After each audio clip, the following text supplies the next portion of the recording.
So what is up, ladies and gentlemen? Welcome back to our YouTube channel, Gentle1 TV. So for today's video, another update naman tayo kay Bunso Medit. So this video is from Kalingap Solid. So supportahan nyo yan.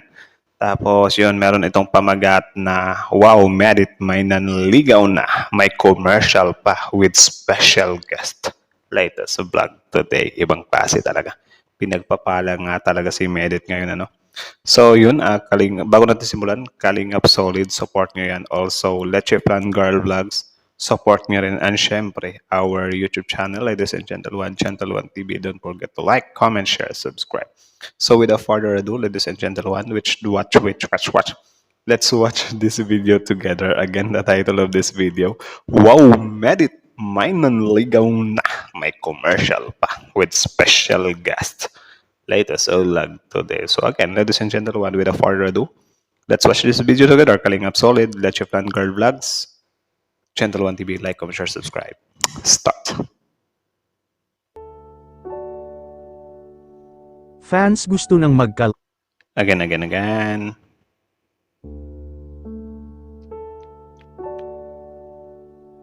Fans gusto ng magka-love team si Medeth. Medeth tumawa lang ng matamis.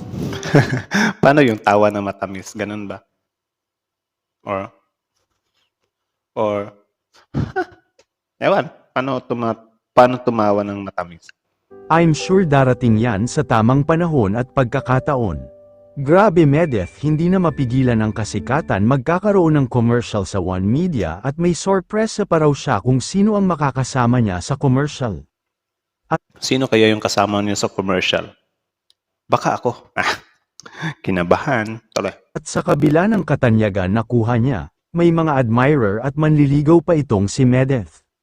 Nagbibiro pa nga si Medeth na mag-type 1, kung gustong sumuporta sa kanyang love life at sabay tawa pa itong si Medeth.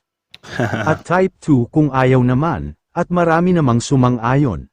Well, syempre, si Medit kasi is, yung character niya is sweet. So, of course, sinuportahan siya ng tao dahil sa pagiging sweet niya. Of course, kung susuportahan siya sa pagiging sweet niya, of course, yung mga supporter na yan, susuporta yan sa love life niya, di ba? Tuloy.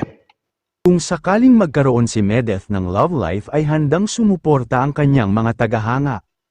At nag-type 2 naman ang kapatid ni Medeth, dahil ayaw ng kapatid niya na masaktan siya at ang iba sa kanyang mga fans ay type 2. Tama nga naman, subjective naman din kasi yung love. Hindi mo alam kung masasaktan or hindi ka ba sa love. Diba? Pero most likely, kahit na sobrang mahal mo yung taong yan, may time din talaga na masasaktan kami. Kung walang pinipili yung love Kung gusto nyo mag-away, mag-aaway talaga kayo. Boring naman kasi yung relasyon kung walang away. Sino mga taken dyan na never pa nag-away sa mga girlfriend, asawa nila? Diba? Magpapatuloy ako ulit kung meron. Pwera na lang sa mga bago ha. Dapat yung matagal na din. Diba? Kaya ko matuloy muli. At may nag-comment na isa sa kanyang mga fans na inspiration lang ang love life, ang priority dapat ay pag-aaral. Sumang-ayon naman si Medeth na dapat daw talaga unahin ang pag-aaral. Family, responsibilities, na ang relationship daw ay pang-inspiration lang. Parang fuel lang daw para mas ganahan ka at ma-inspire sa buhay. Yun. Pero Yun na, inspiration sa buhay. ang focus at objective daw ay nasa pag-aaral, saad pa ni Medeth. Tama. Na kung pipili ka naman para sa partner in life is yung kaya ka daw suportahan sa lahat ng aspeto sa buhay. Dahil ang commitment sa isang relationship ay hindi puro lang daw pakilig. Tama. It's not just Hindi puro kilig yung relationship kasi sinasabi ko sa inyo, makakatakbo kayo ng samot-saring ugali ng tao. Diba? Babae o lalaki, maugali Tayo, maugali tayo Sa bahay nga natin minsan, hari-harian tayo Diba? Kala mo naman talaga may mga napatunayan na tapos hari-harian sa bahay, diba? Parang astang prinsipe, prinsesa sa bahay. Kahit ang tatamad naman. Kaya kapag ganyan talaga, dinala mo yun sa relasyon, clash talaga yan. Diba? May malaking adjustment din talaga. all about love. Kailangan rin daw na ma-inspire at ma-motivate ka niya. Yan din. Na dapat daw kung manghihina ka ay andyan daw ang partner sa tabi mo.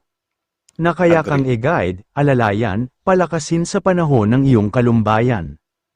At ang clue ng kanyang ideal man is matured, family-oriented, business-minded, at bago pa man daw siya magpaligaw nito ay kailangan susuyuin daw muna ang kanyang mga magulang. Nako. Sa ngayon daw ay walang work ang kanyang ideal man, pero ang line of work is business daw. Bago daw niya ito post sa social media ay talagang susuriin at dadaan daw sa kanya ito ng mariin at matinding observation, kung Diba? Grabe. Matalino talaga si Medit, man. talagang deserve daw ba ito para sa kanya. Hanggang dito na lang at maraming salamat po.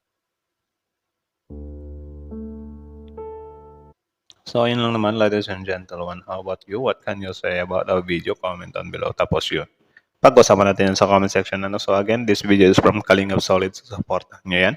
Also, Let's Plan Girl Vlogs. Supportahan nyo rin at syempre. Gentle One TV. Don't forget to like, comment, share, subscribe. So, paabutin natin ng 100,000 subscribers si Medit this year, man. Alam ko kaya natin yan eh, di ba? Subscribe na kayo. Madali lang naman mag-subscribe eh. Subscribe nyo kay Medit. So, yun. May manliligaw na daw. Ibang klase talaga. Yung standard kasi ni Medit is pinag-iisipan niya talagang mabuti. I don't know if ilang lalaki na ba yung naging karelasyon ni Medit sa totoong buhay. Hindi kasali si Danha kasi love team lang naman yun eh. Ilan na kaya? Hindi ko alam. Kayo ba meron kang idea kung ilang lalaki na yung nakarelasyon niya? Yun. Comment kayo sa baba. Gusto ko lang malaman. Kasi hindi naman siguro siya magiging ganyan ka-mature sa relasyon kung never pa siyang nakapag-girlfriend. Or I don't know, it's siguro, lang din, mga advices lang din na nakukuha niya or sadyang nag-matured na lang siya bigla. Kasi ako nung mga una akong pumasok sa relasyon, sobrang immature ko eh. Hindi talaga ako tumatagal sa mga naging karelasyon ko kasi yun nga, immature nga ako. Di ba? Nung minsan nga may yung girlfriend ko, siya, nananakit kasi siya eh. Yung lambing niya guys is nananampal siya ng ulo, like sobrang sakit talaga. Ginaganyan talaga yung ulo ba kapag kinikilig siya. Ganun yung ginagawa niya sa akin. Ganyan, sobrang sakit talaga sa ulo, man, like gaganyanin ka talaga. Tapos ako, bigla akong parang di na to tama. Parang magkaka-hemorrhage ako nito kalaunan na kapag kaya ipagpatuloy ko pa to. Tapos yun, parang nag-voice out ako sa kanya na hindi ko gusto yung pinagagagawa mo. Sobrang sakit na kasi. Tapos yun, after noon, may mga ganun na. Hanggang sa, yun, parang hindi nag-meet yung namin. Hindi nag-meet yung mga, hindi kami nag-compatible, parang ganun ba. So, nagkahiwalay kami. Tapos nung nagkahiwalay kami, tinanong ko siya, kasi uso dati yung yung to be honest, yung uso-uso sa Facebook na TBH, oy, if TBH mo ko kung ano yung masasabi mo sa akin sa mga Facebook friends. Ngayon, nag-TBH ako. Nag-comment yung ex ko, tapos sinabi ko, TBH mo nga ako. Ay, hindi. Ang ex ko pala ang nag-post nun, tapos nag-comment ako na TBH mo nga ako. So, to be honest yun. So, sinabi niya sa akin, sabi ko, bakit tayo naghiwalay? Sabi niya sa akin, mas pa daw ako, mas madrama pa daw ako sa babae. Verse na, sabi ko, siguro, yun yung tingin niya sa akin. Wala akong magagawa doon, di ba? So, yun lang naman, sa relasyon talaga, kahit gustuhin man nating hanapin yung perfect guy, kung ang ibibigay talaga sa'yo ay opposite ng ugali mo, pagtsatsagaan mo talaga yan. Kung gusto mong mapasayo talaga yung taong yan, is babaguhin mo talaga yung ugali niya. No? So, ika nga nila, opposite attracts. Kung sino pa yung hindi mo makaintindihan, siya pa yung sobrang na-attract ka. Parang ganun yung nangyayari sa universe kasi. So, yun, hanggang dito na lang muna. Kalingap Solid, Let's Plan Girl Vlog, then Gentle One TV. So, again, ladies and Gentle One, thank you so much for watching. Gentle One TV is out. Like, comment, share, subscribe.